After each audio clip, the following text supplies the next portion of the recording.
Have you ever scrolled past an online plea for money and thought, wow, that's heartbreaking, immediately followed by, but is it real? While plenty of GoFundMe campaigns are absolutely legitimate, let's be honest. When there are thousands of strangers on the internet asking for cash, there's bound to be a few bad apples in the barrel. In this week's episode, we dive into The Death of Larry Whittaker, a jaw-dropping documentary about the Whittaker family of Odd, West Virginia, and one spectacularly shameless family member who turns a good deed into a six-figure con. So what happens when a generous donor realizes they've been swindled out of $100,000? Spoiler, it's not just awkward, it's wild. You're listening to Real Stories, Real Problems with Rachel and Roxanne.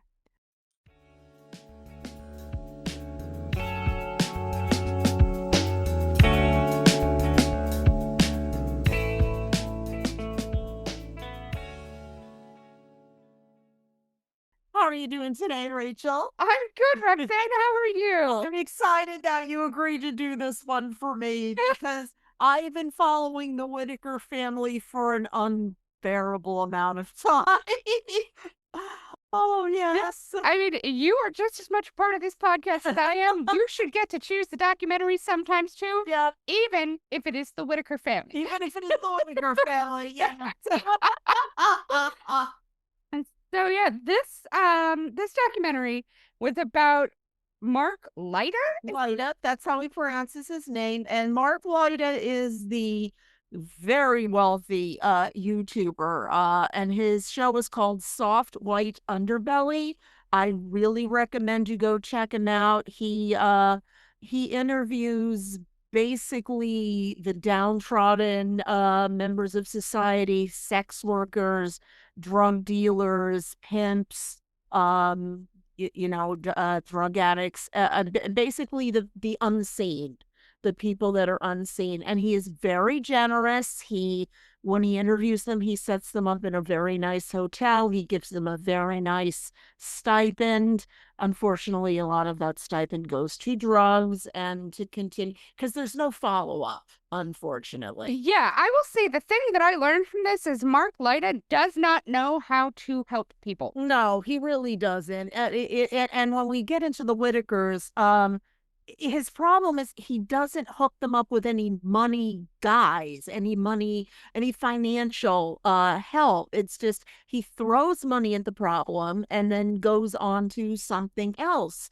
And as I was saying to you when we were watching this, when you give basically Hicks millions of dollars, it's like Elvis, and you get something like the Jungle Room. There's nobody to help invest and, help them in the long term. Yeah. Unfortunately. And when giving to help people in need, there's this odd dichotomy where the person in need knows what they need more than anybody else. Sure. And so if you insist on giving a homeless person a winter jacket or a, takeaway pizza or something, that's fine. But if that homeless person doesn't need a jacket or does not eat pizza, you have wasted your money and helped no one. Right. But on the other hand, for many people, not everybody, but Right. many people, to end up in a situation where you are in need of charity, you did not get there because you have fantastic decision-making skills. No, exactly. And when I was homeless, I would take all of the amenities from the various hotels that I was living in. I'd keep them in my car. And if I were to find homeless, women, I would give them tampons and pads and little shampoos and anything just to make them feel more of a human being.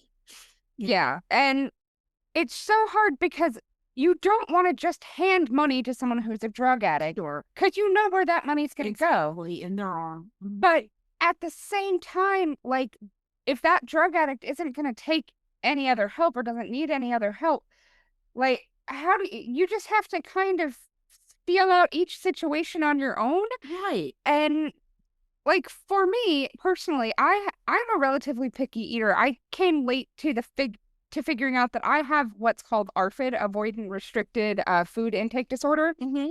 And for me, food textures can be very off-putting. Very common. Certain flavors can be very off-putting. Sulfurous vegetables like cauliflower and broccoli, I do not do those. Right. I do not eat any kind of fish or seafood. Like I have a pretty well-rounded diet for somebody with ARFID. I eat plenty of fruits. And gluten intolerance as well. Gluten intolerance now thrown in there. So like mostly I eat a pretty well-rounded diet, plenty of protein, plenty of fruits, a fair number of vegetables, and chocolate's a food group, right? Yeah.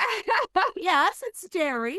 But for somebody who has ARFID very severely, or who has very specific food needs or religious restrictions or things, Sure. you can't just hand them a meal because you have no idea whether they can eat that or whether they will eat that. Anaphylaxis and die, and then where are you going to be then? Yeah. Like me, if I were homeless, I cannot eat gluten. Right. So anybody who gave me a sandwich or a pizza or whatever, I can't do that. Sure. And so when you're kind of trying to balance this, I want to give to you, I want to help, I want to respect your autonomy and your humanity, and as an individual, you got to walk that line. And Mark Lyda seems to fail that test more often than not.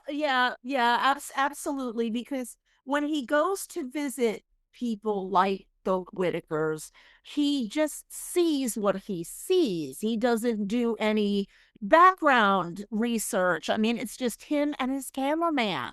He doesn't bring a doctor, he doesn't bring a psychiatrist or a nutritionist or a social worker or any of the other battalion of people that he should be bringing.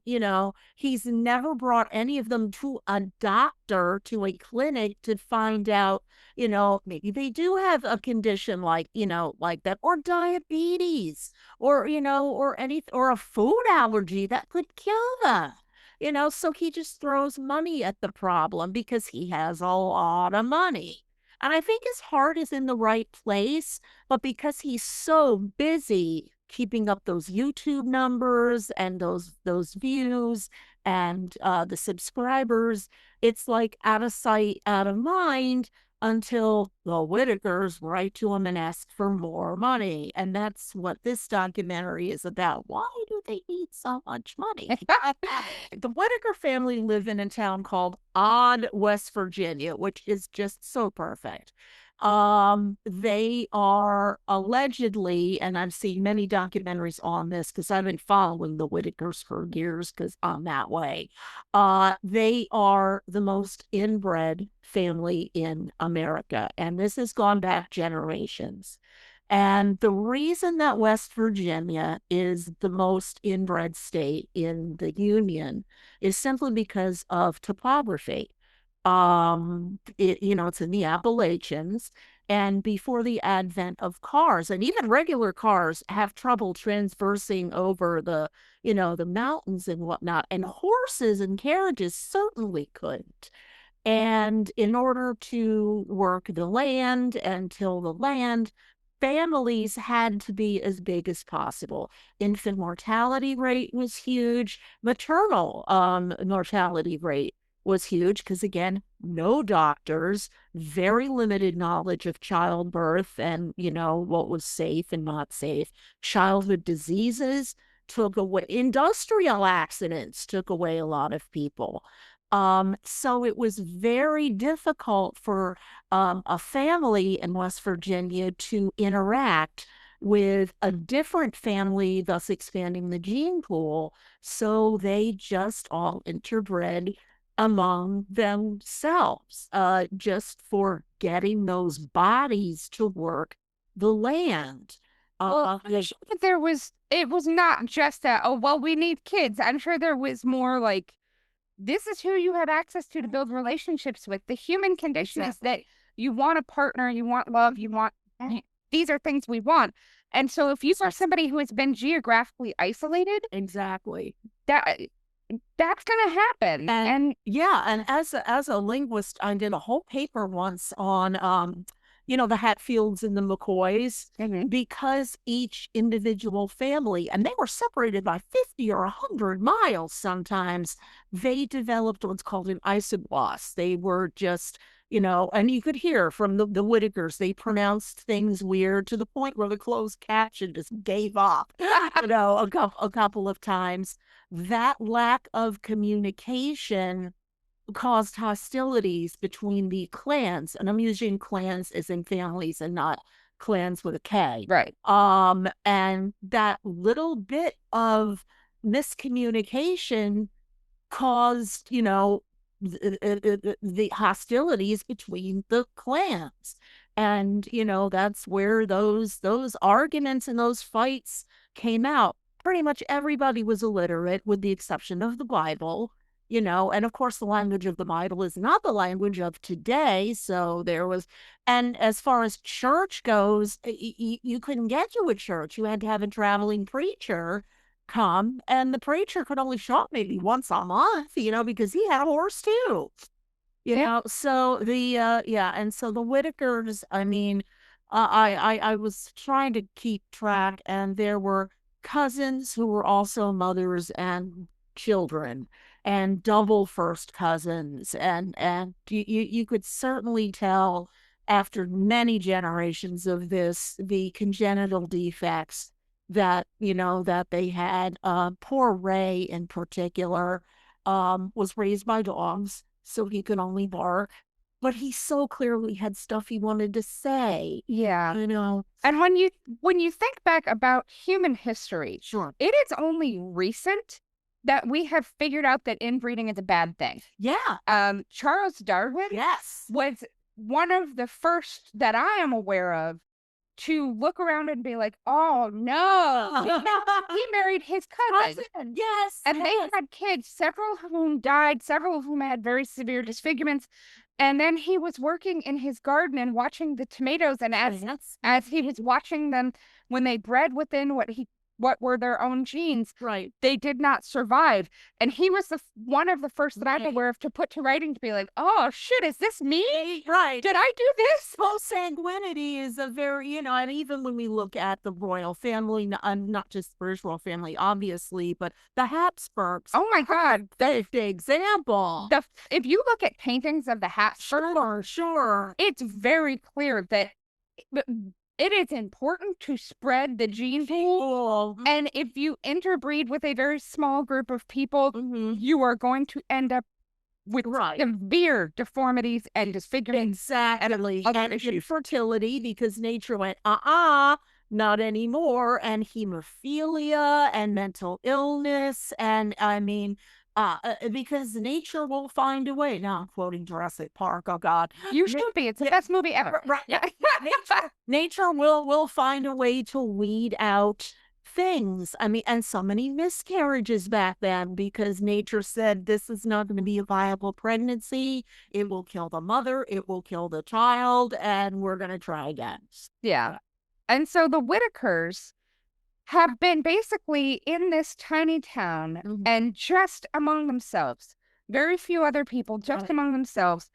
And they very clearly don't do other people very well. Like, they don't people well. Right. And so I don't know that they have tons of neighbors or friends or anybody. What they do have, and I learned this from another video, is that the neighbors, and I don't know how far away the neighbors are, they're very protective of them because they don't want people coming in and gawking at them. And you would gawk. Oh yes, I would gawk. And what? Not you. I'm not saying yourself. No,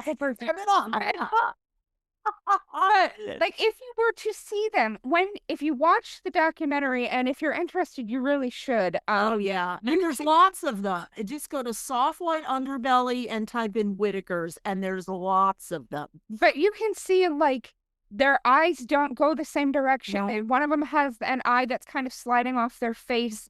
They don't look right the way everybody else kind of looks. And I mean, there's tremendous variation within the human body. I mean, if you compared me to Shaquille O'Neal, we're very different looking people. Yes. But there is kind of a standard of what is considered healthy and normal. And they are they are people who 150 years ago would have been carnival freaks. Like, Absolutely. I keep thinking of King of the Hill, and I go, that boy ain't right. You know? so Right. they visually are not normal. They are visually like clearly inbred. Sure. And so it makes sense that if they have neighbors who like them and care about them, that they would want to protect them from outsiders. Sure, sure. And so you had told me the story of Mark finding the family and getting to know them. Update the listeners. Yes. Mark, wait, where did I write that? Mark found the family. Well, you separate of this documentary, you had said, Oh, yes. Because, Mark gets tons and tons of emails from about interesting people that he would like to, and somebody wrote to him, go, Mark, man, you got to come to odd West Virginia. And for a minute, Mark didn't believe that there was a town called but there is. They even got their own post office. So, he went down there with his, cameraman and all, and all that. And the first thing he had to face were like people with guns trying to protect the Whittakers. So he had to stay there for quite a while and ingratiate himself and say, listen, I am here to help. He flashed his money. And they were like, okay. So then he went to their farm, I guess, with their trailer of failure and tried to find, oh God, these people don't have a roof. They don't have food. They don't have land that can be tilled because it's mostly coal and rock in West Virginia. well, and when you think about the Appalachian Mountains that West Virginia is a part of, Right. are one of the oldest physical structures on the planet. Sure. There are no fossils in the Appalachians because the mountains are older than sharks and I like didn't older know than, that. yeah. So there is nothing that died and was compressed into fossils in the Appalachians. It's just rock. Right, right. So there's like, not that you can't do farming and stuff there because those things happen, but it's not like the fertile land that we have in other places. No, certainly not. And so it would be a hard scrabble place to build a Right, life. exactly. And when they go to town and try to buy like kerosene and things like that, they don't know how to handle money. They have no idea what's a good price for, for kerosene or a lamp or anything like that. And when you see the house that they lived in, when you imagine American poverty, like the poorest of the poor in America, and you're not thinking like homeless people. Yeah, intense or something like that. This is what you're picturing: a broken down mobile home trailer with holes in the roof and no floor. It's just dirt, piles of hoarded crap in every corner against every wall, dogs running loose. I can't at least 8 dogs. Yes. It when you look at it, it is stereotypical American poverty. Absolutely, just visually. And so Mark apparently found this family and he wanted to help, and he came in and he was giving them money to fix the roof, repair the plumbing, to do like structural repairs to the house. And then he just gave them money and like fucked off. And then went away. Yeah, with absolutely nobody to stay there to oversee the finances. And Mark can afford it. He's a multi-millionaire. It's just, but you can't give somebody who never had 2 nickels to rub together $150,000. If you gave me $150,000, I'd be like, the first thing I did, well, I'd go to you, first of all, because you know how to handle money. But then I would go to a financial advisor, a broker, somebody, to help me go, okay, Roxanne, calm down. We're going to invest this for you, and whatnot, and try to set me up for life. But these people just went nuts and they bought big screen TVs and all this other stuff. Yeah, it was visually incongruous to see, like, you're standing there watching through the camera this broken down, like half a mobile home. It's not even like a full-size mobile home. The roof is caving in. There's no flooring. And then a brand new $60,000 truck rolls up and you can see the satellite dish on the pole next to it. And you're looking at this and you're like, how did they come into the money to buy this kind of stuff? Right. And it's just Mark handed them money and was like, okay, fix your house, and left. Right. Exactly. Which is, it's so incredibly irresponsible. Absolutely. And then when they were in, there were a couple Whittakers, well, one or two Whittakers that had a little more brain cells to rub together than the other ones. And Mark seemed to be giving them the money. Now, in another video that we didn't watch, Mark released all of his financial records showing $5,000 to the Whittakers, 5,000, you know, and let's face it, he's using it as a tax write-off. Yes, 100% he is. Right, exactly. But the Whittakers who don't write anything down and don't keep receipts, you know, they can't say where everything, you know, went to. And even if they could, they wouldn't, because it all went to crap. It all went, yeah, it all went to crap. And and then we get to the biggest breath of all. So this starts. So all of this is the lead up to the start at the beginning of the documentary, right? Which is that Mark gets a call or a letter from BJ, and no, it's a phone call because she left a voicemail. But he gets a letter. Let me explain. Yeah, okay. Yeah, let me explain the genealogy here. Okay, all right. We have Lorraine. She is the oldest surviving Whittaker. Now, Lorraine's parents were double first cousins, which is very rare. And if your parents are double first cousins, you have the same consanguinity factor as if your parents were siblings.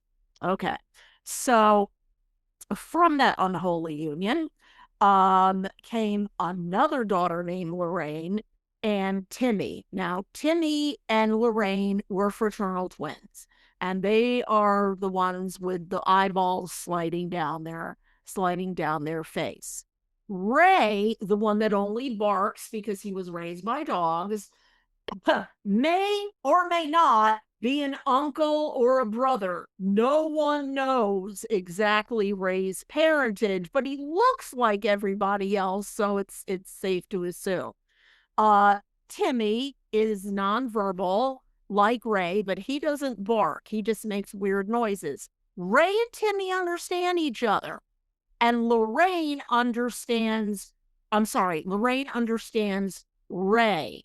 I guess when you grow up with it, you know the grunts and things like that. Larry is an uncle to someone, and BJ, who's a woman, she is Ray's biological daughter. No one knows who her mother is. And that's the Whittaker family. There you go. So now that you have that background, I know.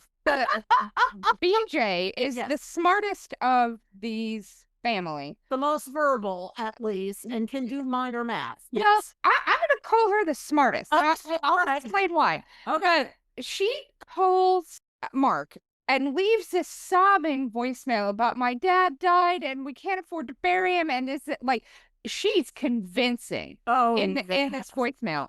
Close, right. And so Mark shows up because she stupidly gave him a date and time for the funeral.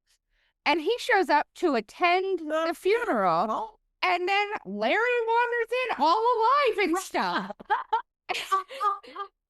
And so Mark now is faced with, okay, I came out here for a funeral that's not happening. Right. You asked me for money. And as I'm looking around, I'm seeing the giant TV and the truck and the satellite dish. So then he goes, Larry, is that what you got to wear to your funeral? And Larry, who knows nothing of this, goes, huh? And so, like, now Mark is face to face with the fact that his attempts to help didn't. Right. And BJ is face to face with the fact that she has been caught red-handed. And so as they're talking this through, they're kind of going over some stuff. And Mark at one point says, when money gets involved, things get fishy around here.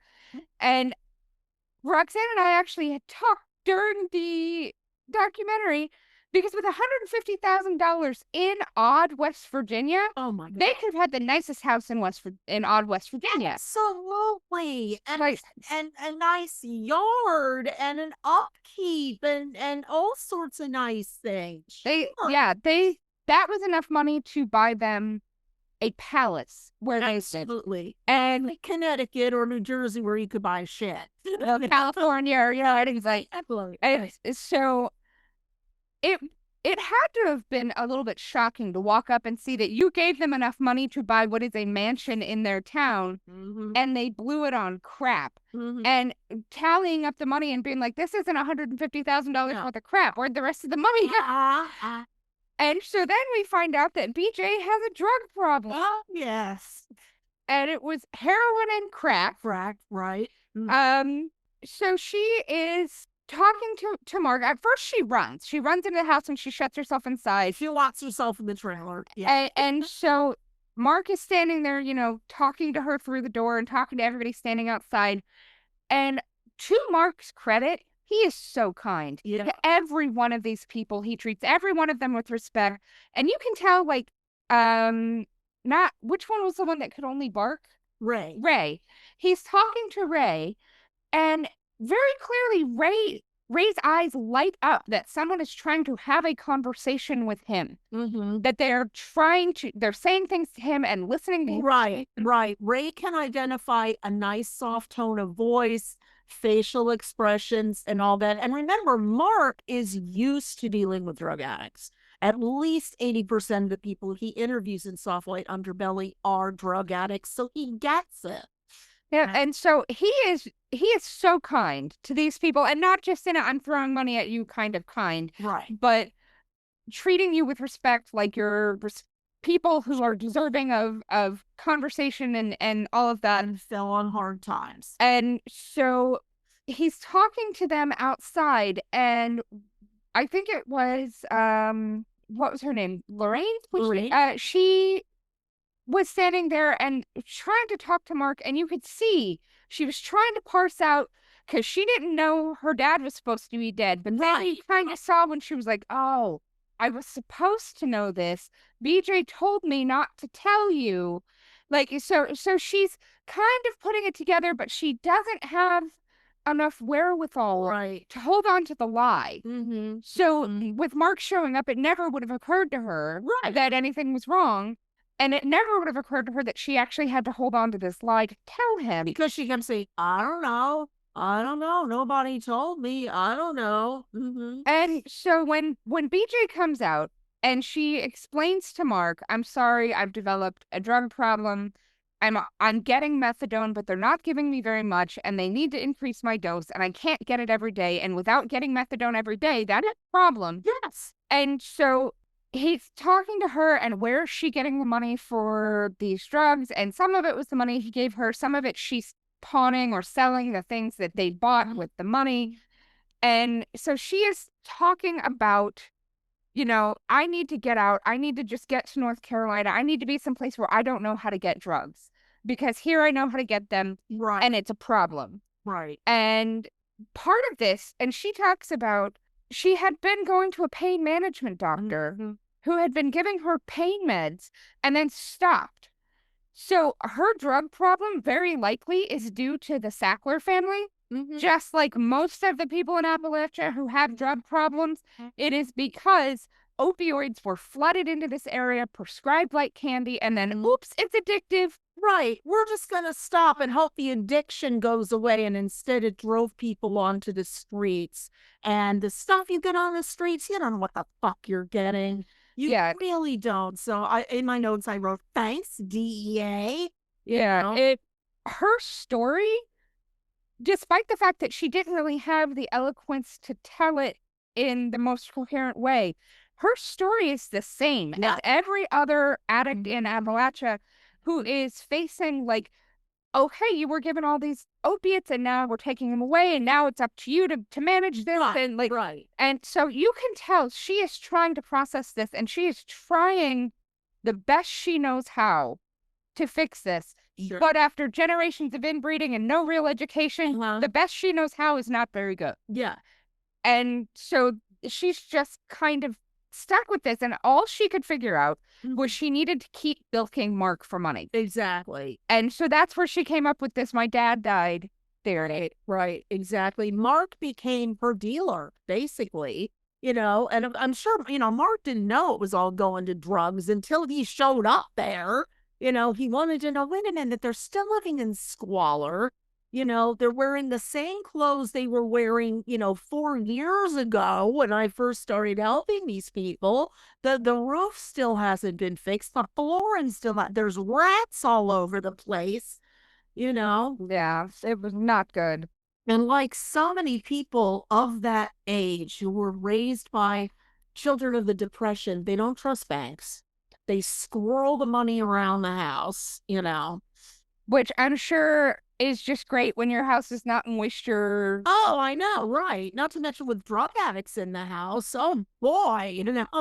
Yeah, and so one of the things that happens is she sits down and she's talking to Mark, and a big part of this documentary is her sitting on the porch having this conversation with Mark, and she's trying to explain her reasoning and why she got here. And she says, I don't break into other people's houses to get drugs. And he says, no, but you'll tell people your dad died. Yeah. So she's trying to justify that she's not that bad, and Mark is like, no, we need to have a conversation about what you define as bad. If I said that about my dad, he'd punch me with his undead fist. Yeah. And as the whole documentary, BJ's just got cigarette after cigarette. Well, I know. And you told me something when I pointed this out. You said, well, what was it? I've seen a ton of drug addicts on TV, and yet amazingly, they go through 3 packs a day. Well, not even that, but like I grew up in Texas. Right. And I grew up in the suburbs, but we kind of had people all over. I knew people in the city. I knew people out in the country. Sure. And the poorest people that I ever met all had money to do 2 packs a day of cigarettes. Yeah. Cigarettes are the priority when you have no money and you are a smoker, to the point where people would not be feeding their children because they needed the cigarettes.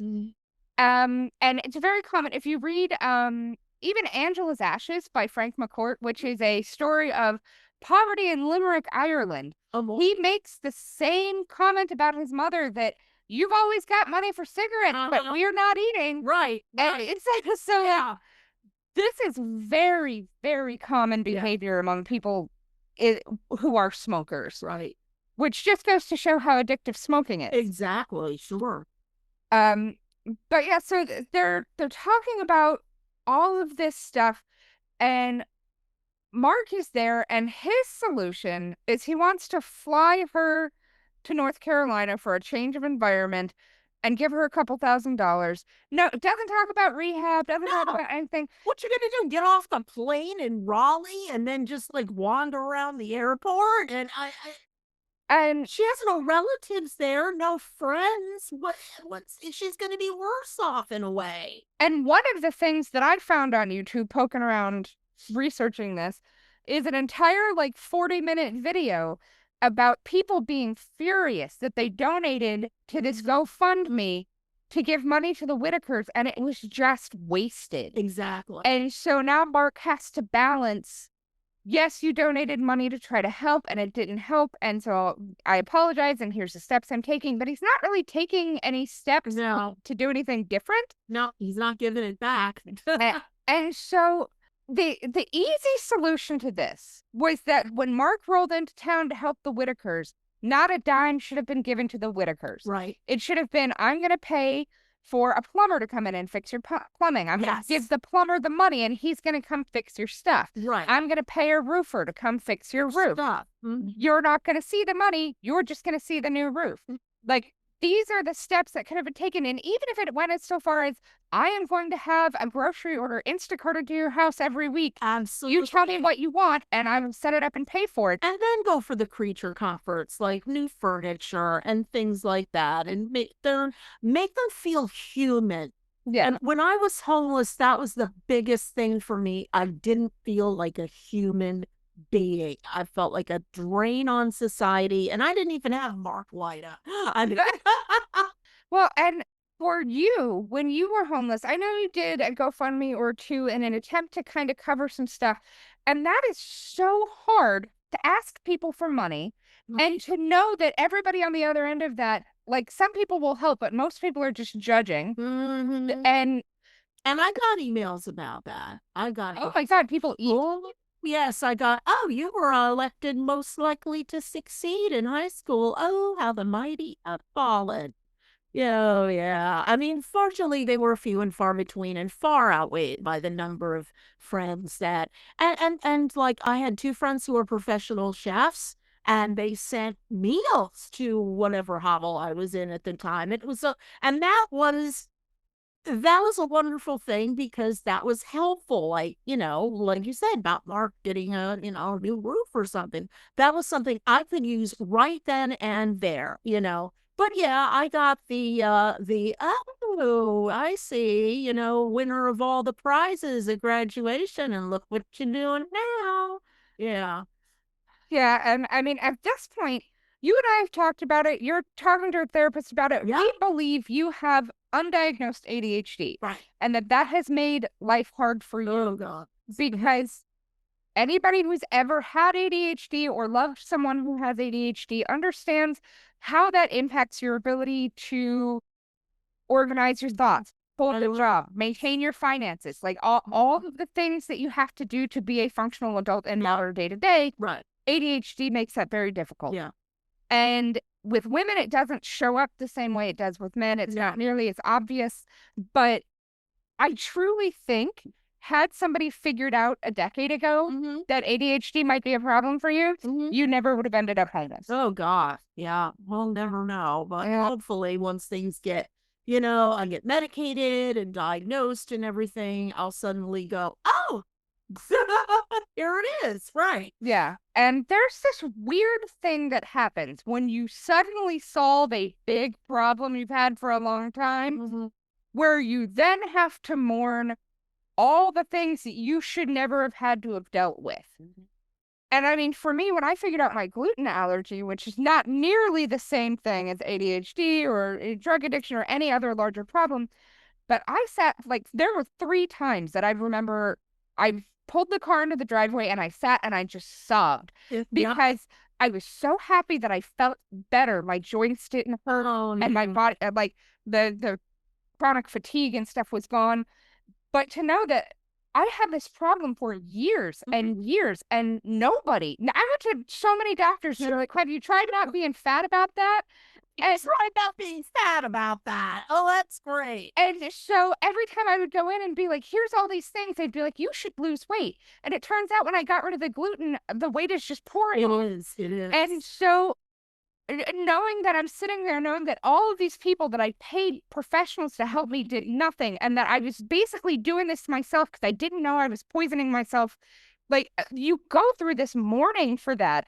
And women are not taken seriously. No. It's always about your period, or at our age, my age, menopause, your age, perimenopause, oh yes, it's all that. And me it's my diagnosed mental illness, my depression, my anxiety, your weight. It's like, yeah, they have all sorts of things they blame for the problems and nobody actually looks for anything. Exactly. But so you end up mourning all of the things that could have been because you didn't know. Right. And for a lot of people, when you suddenly come up with, oh my God, I'm ADHD and I didn't know that, or oh my God, I'm autistic and I didn't know that, or whatever. Right. And now you're getting treated for that. You go through those emotions and it's so overwhelming. And you just have to let yourself feel your feelings, and it's the worst. Feeling your feelings is the worst. They suck. But yeah, so when you look at the people who have these problems like this, Mark just throwing money at her, wanting to give her money and send her to North Carolina, does not solve her problem. No. It gives her an immediate fix for right this second, right now. And then now she's going to have a problem in another state with no family. Exactly. he should have at least said like a social worker with her or somebody on his staff, and you know, or like I said, a financial person or a therapist or somebody, or have the caveat that, okay, we'll send you to North Carolina, but within a month you need to find a psychiatrist or a therapist, or guess what, you're coming back. Yeah. You know. So there's so much that could have been done if Mark were just the least bit careful about how he was spending his money. He would get so much more return Absolutely. on what he's investing in helping people. But honestly, like, while he is very kind and very helpful to people in this way, it kind of makes me wonder if he's purposely not actually helping because he gets to then have repeated videos. And it's about clicks and it's about sponsors and all that. Of course, I mean, whenever like we do a YouTube, you know, a documentary, we do have to keep that in the back of our mind, you know, that all right, this person is at the basics level out for himself. And I believe he's a good-hearted man. I believe he has a good channel because he is spreading awareness, you know. Yeah. But he's good, but he's not really thinking ahead very much. Maybe he has ADHD. I don't know. Mark, you should find a psychiatrist right about the ADHD potential. Exactly. Oh my God. But yeah, it's very interesting, and I love walking away from something feeling like I know more than I did before. Yes. And this documentary really did that for me. Yes. Like, I walked away feeling like I know more about this family and this area and this like whole larger problem. And I'm able to take little things that I do know and apply it here and kind of maybe understand it a little bit better. So anytime that I learn a new thing, I'm happy. That's great. Grateful for what we have, you know. Yeah. Hopefully we'll never meet Mark. Yeah. And I mean, this is one of the, like, I am somebody who, when I need to clean and I just can't get up the energy to clean, I'll put on an episode of Hoarders in about 10 minutes and I'm like, I have to clean everything. Yeah. Watching this was one of those, I need to go wash and shave everything and like move some money into a high yield savings account. It has that effect on the, oh no. I know. I never want to see you in an episode of Hoarders with Robin Zizio and Matt Paxton, you know, coming in with their shovels. Yeah, for us, it's less hoarding and more that I have a teenager and a husband with ADHD, and the mess just flies more than I dream. Yes, and so then, you know, what can you do? You do the best you can with what you have. Man. And tell us where we're gonna be. Yes. I'm so excited because this is the last. No, is it the last episode? This is before our. This is the one that's coming up before our event. Yeah. So on February 8th, we are going to be at a Okay, on February 8th, we are going to be at the Love and Business pop-up shop in Bridgeport, Connecticut, run by Beauty Bar by Danny. Who's very excited, very glad that she is having us as part of her event. Mm-hmm. We can't wait to see everybody there. Yes. If you want to come out and see us, that would be fantastic. Yeah. Put a face to the voices. But yeah, so this is we're very excited. This will be the episode that drops right before that that visit. So yeah, come out, talk to us about the Whittakers. Let us know if you have documentaries that you want us to watch. Absolutely. And yeah, we definitely want to hear all of your opinions. Yes, that would be wonderful. It's our second live event. First one went so well, so we're excited about this one too. Yeah, it's gonna be great. Absolutely. But thanks for listening to Real Stories, Real Problems with your hosts, Rachel and Roxanne. We hope you enjoyed our deep dive into the world of GoFundMe fraud and the documentary The Death of Larry Whittaker. Join us again next week for a glimpse into another financial problem and a documentary all about it. If you enjoyed our show today, please remember to like, subscribe, and leave us a review on your podcast app. Thanks for listening. See you again next week. Bye for now.